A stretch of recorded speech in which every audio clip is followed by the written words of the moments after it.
Semua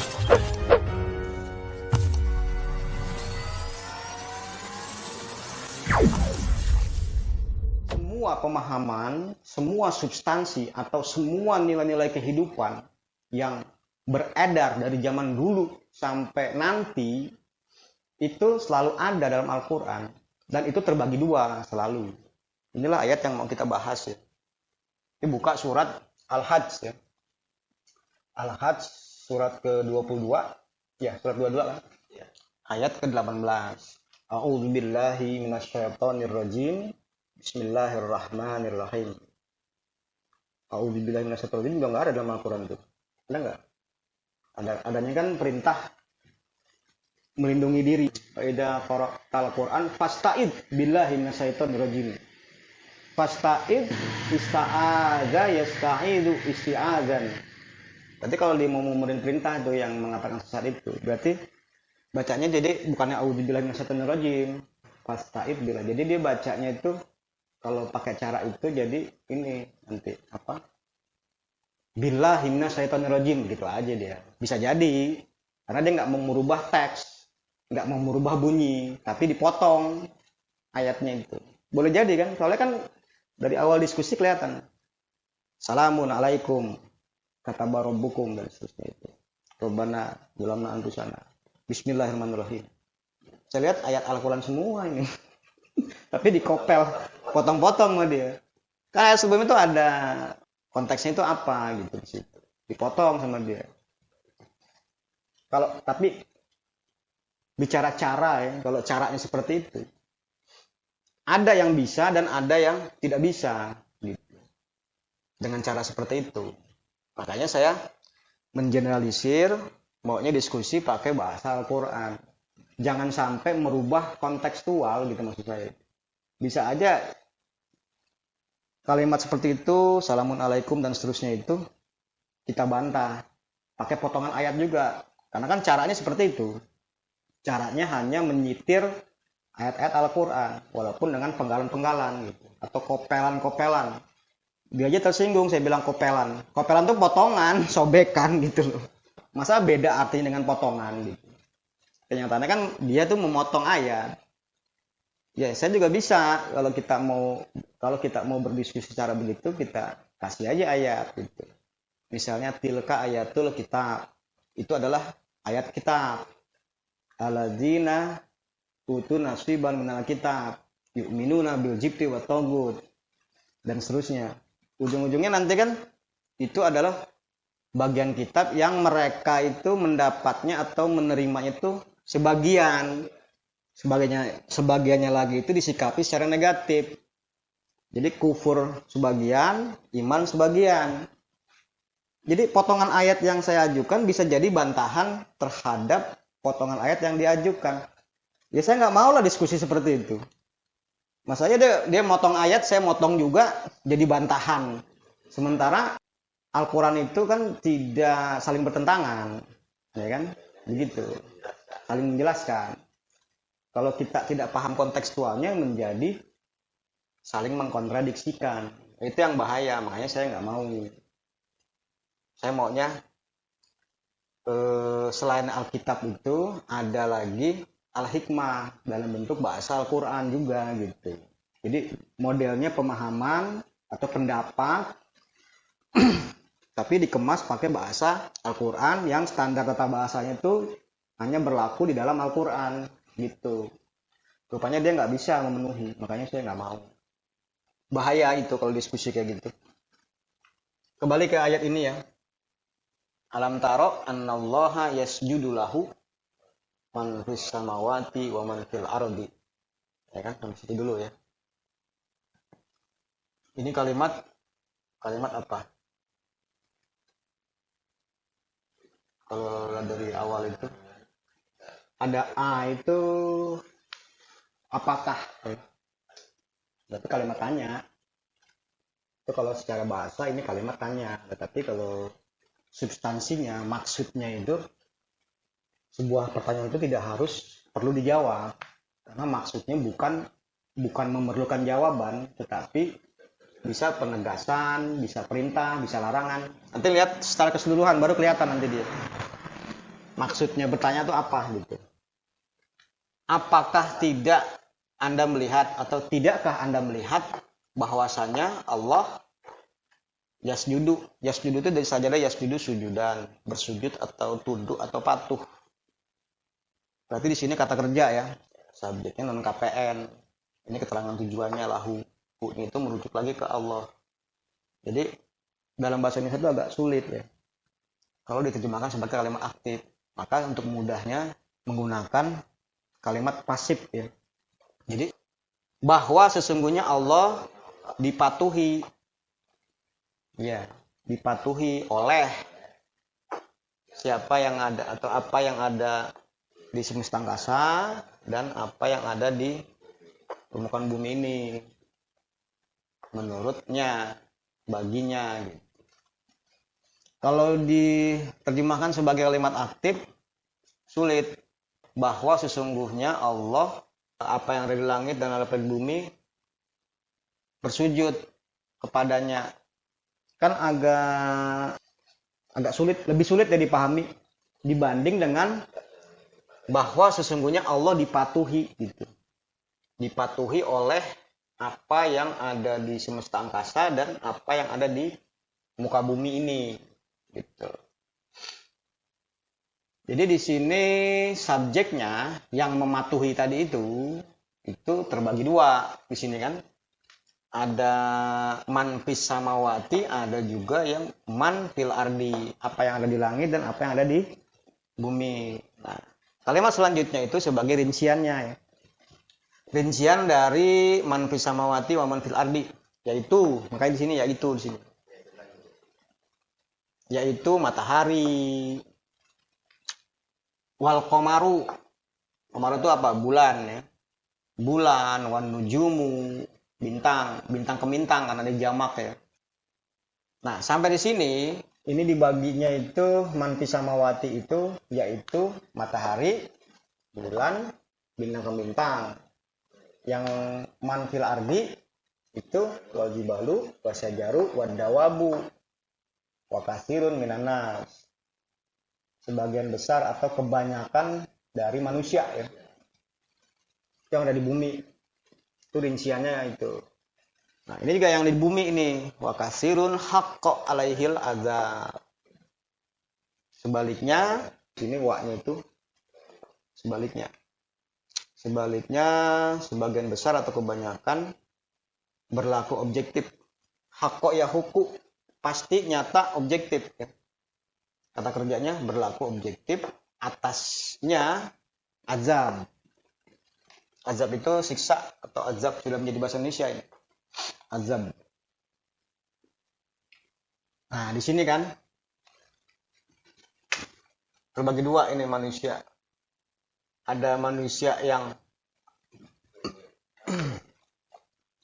patuh, yang jatuhnya kan kasirun. Patuh, ada yang azab. Nyata, berlaku objektif, berlaku pasti, berlaku nyata, azab atasnya. Jadi ada manusia terbagi dua di muka bumi. Ya, secara sederhana, biar gampang dipahami, ada yang patuh, ada yang tidak patuh gitu aja. Itu substansinya ya. Lagi-lagi itu pemahaman. Pemahaman berdasarkan ayat ini. Bahasa yang saya sampaikan itu nggak ada dalam Al-Quran. Bahasanya. Tapi pemahamannya sama dengan ini gitu. Jadi letak bahasa sesat itu di mana gitu loh. Karena suka nggak habis pikir saya itu. Bahasa apa namanya? Apa nggak perlu pemahaman apa bagaimana gitu. Itu kan bahasa Indonesia saya itu kan sebagai alatnya.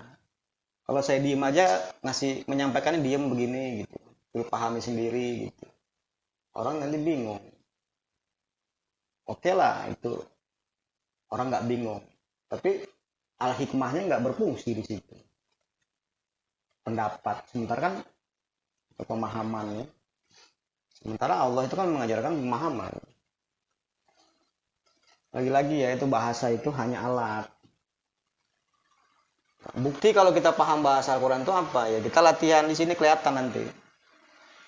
Kalau kita sudah mahir seperti ini, terampil, itu baru tanda kalau kita sudah mengerti bahasa Al-Quran.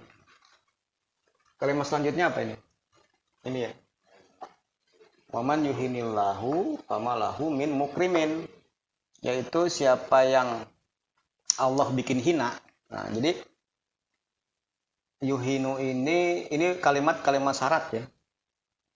Kalimat syarat mana itu jadi mansartin. Mansyaratnya. Tanda kalau di mansartin itu tanda yang sering muncul itu ini kata kerja sedangnya sukun akhir. Sukun akhir. Barang siapa yang Allah bikin hina, yuhinu itu kan dari hana, yahunu, haunan, itu 3 huruf pokoknya. Pindah pola atau pindah wazan, af'ala yuf'ilu, ahana yuhinu, ihanatan, membikin hina. Kata kerja 3 huruf pokoknya itu hina, tambahan satunya itu membikin hina. Gitu ya. Nah, di sini subjeknya Allah. Allah bikin hina, maka aja. Soalnya kan difa di sini.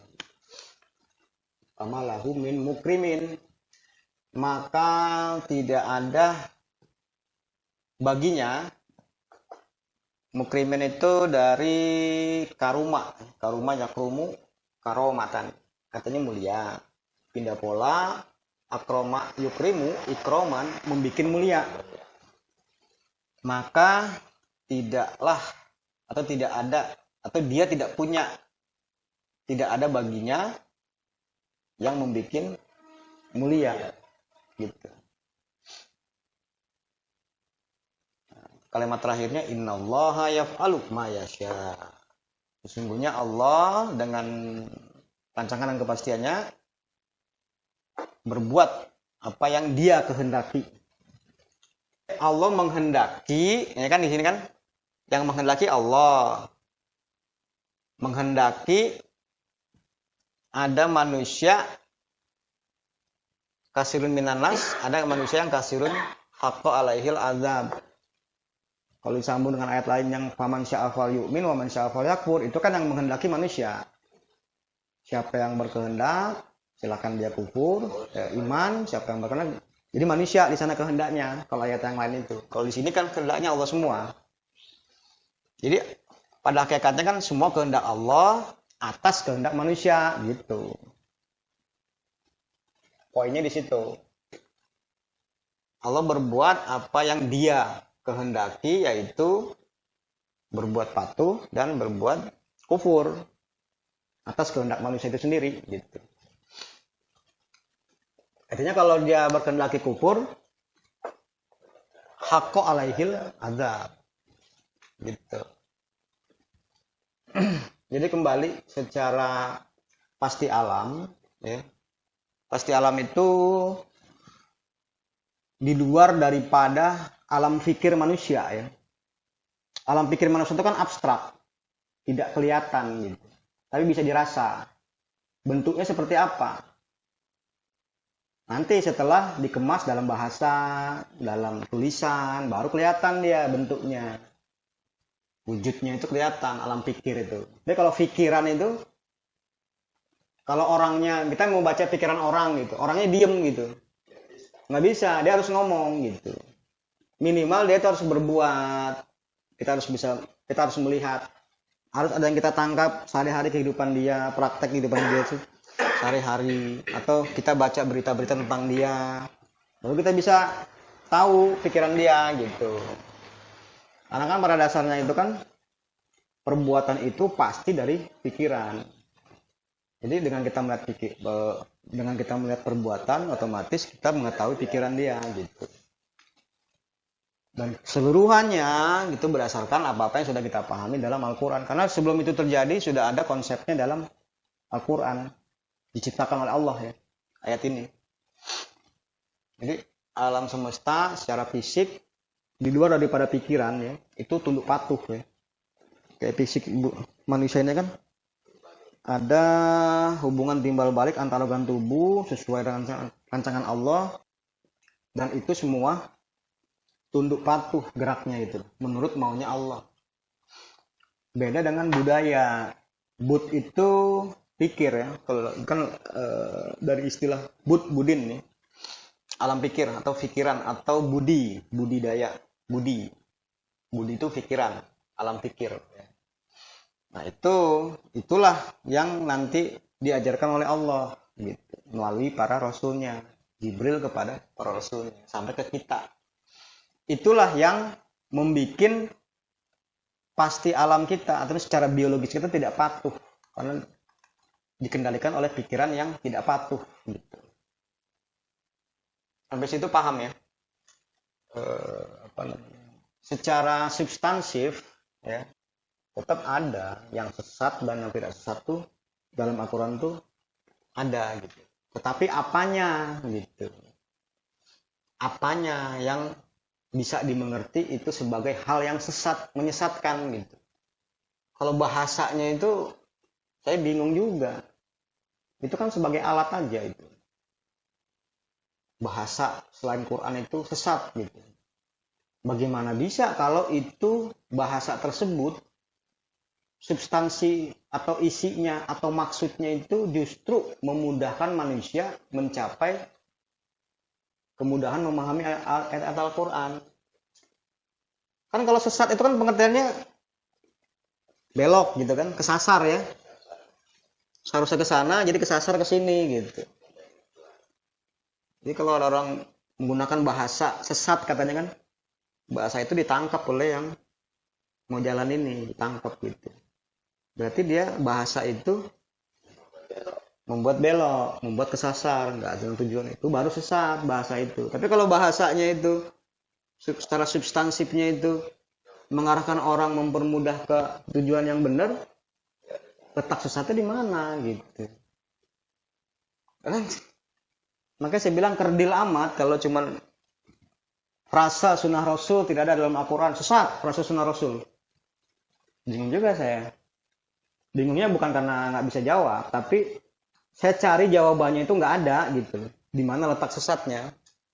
Kecuali satu yang dia sampaikan itu. Karena tidak ada dalam Al-Quran. Itu kalau begitu mah nggak bisa jadi alasan dong. Ya kan? Karena dalam Al-Quran itu ada Al-Hikmah. Di dalam kitab itu ada Al-Hikmah. Dan itu bukan bicara bahasa.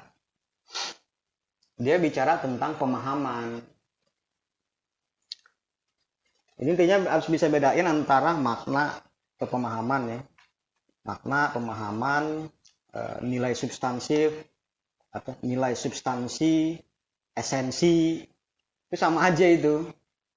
Itu hal yang terkandung di dalam ayat-ayat Al-Quran. Itu ada. Jadi tiga itu secara garis besar ya. Bahasa, ayat-ayat Al-Quran, dan makna gitu. Itu satu kesatuan seperti gula dengan manisnya, rasanya. Memang untuk kepentingan menjelaskan kepada orang harus dibagi itu biar kelihatan, oh ini yang makna, ini yang bahasa, oh ini yang ayat gitu. Jadi kalau saya tanya ayat yang mana? Ayat Al-Quran gitu. Yang fi qulubihil mu'minin, yang ada dalam hati. Yang ada dalam hati Nabi Muhammad, itu yang ayat-ayat Al-Quran itu. Atau itulah Al-Quran. Berdasarkan ayat itu tadi ya. Qul man kana aduwan Jibril fa innahu nazzalahu ala qalbika. Karena kalau saya sebut begini atau saya tulis begini, qul man kana aduwan Jibril fa innahu nazzalal Qur'ana ala qalbika. Itu ayat Al-Quran bukan? Bukan, karena hu-nya itu sudah saya ganti Al-Qur'ana. Bukan ayat Al-Quran. Tapi saya pakai bahasa Al-Quran nggak kalau kayak gitu? Pakai bahasa Al-Quran. Maknanya sama nggak dengan fa innahu nazzalahu ala qalbika? Sama.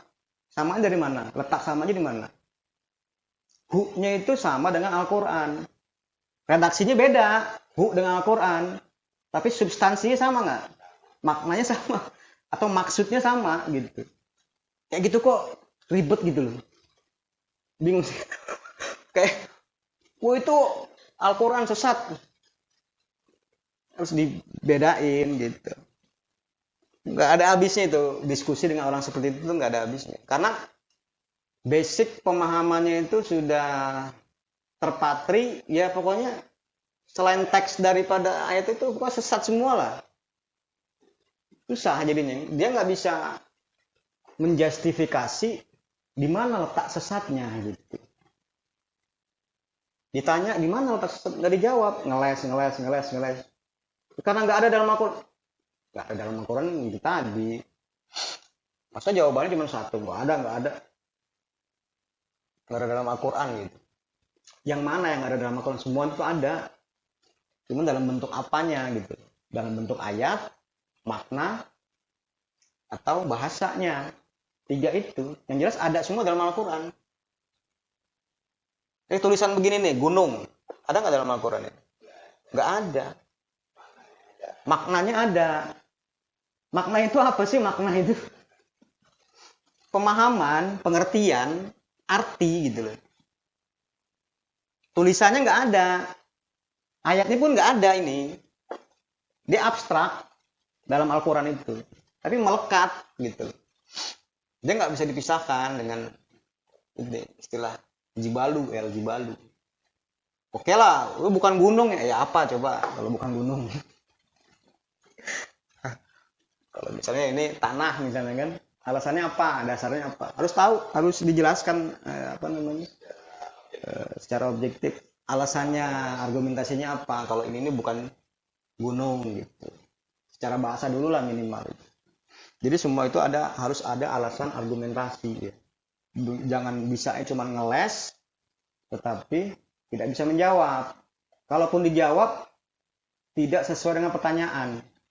Misalnya gini pertanyaannya, kenapa kamu begini? Jawabannya seharusnya yang tepat tuh. Karena saya begitu tuh. Itu namanya sesuai pertanyaan. Tapi kalau kenapa kamu begitu gitu? Ngapain saya ngomongin nama begitu? Itu bukan jawaban, itu namanya ngeles itu. Jadi jawaban itu harus sesuai dengan pertanyaan gitu. Kayak salamun alaikum. Pertanyaannya misalnya itu maknanya apa? Salamun alaikum itu. Dia kenapa? Misalnya kita tanya. Misalnya kita pakai bahasa Al-Quran nanya. Salamun alaikum itu. Salamun itu dia bentuknya apa? Kan ada assalamu, ada salamun. Bedanya apa di situ? Yang udah ada paling nggak dijawab. Wah pokoknya itu yang ada di dalam Al-Quran itu. Yang itu kan nggak ada. Assalamu itu sesat berarti. Wah susah juga diskusi kayak gitu kan. Nggak ilmiah namanya begitu.